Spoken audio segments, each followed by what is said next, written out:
ده مش تمثال، ده إنسان له أم بتحبه وحملته في بطنها شهور وفي قلبها سنين السنين.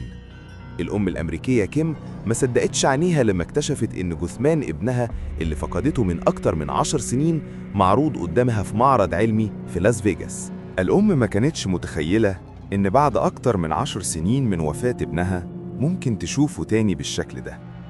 كيم إيريك، سيدة أمريكية من ولاية تكساس، عاشت صدمة مرعبة لما شافت صور من معرض مشهور اسمه ريل بوديز في مدينة لاس فيجاس. معرض بيعرض جثث بشرية حقيقية متحنطة بالبلاستيك على شكل تماثيل تعليمية.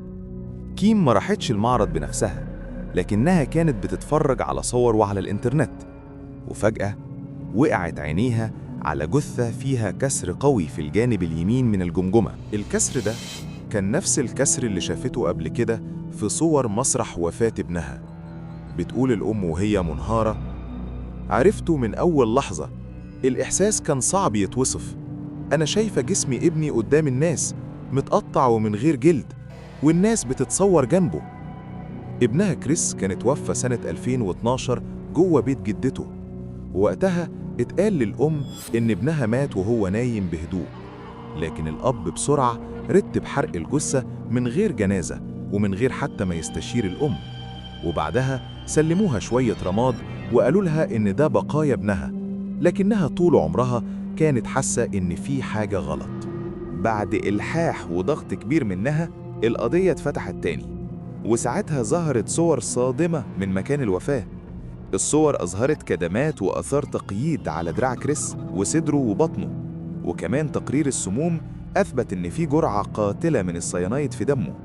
لكن رغم كل ده، هيئة المحلفين سنة 2014 قالت إن الوفاة انتحار محتمل واتقفلت القضية. الأم لحد دلوقتي رافضة الكلام ده، اللي زود شكها أكتر إن الجثة المعروضة في المعرض ما فيهاش الوشوم اللي كانت مالية جسم ابنها، والخبراء بيقولوا إن الوشوم غالباً بتفضل واضحة حتى بعد التحنيط بالبلاستيك، لكن اختفائها بالكامل ممكن يحصل بس لو الجلد نفسه اتشال.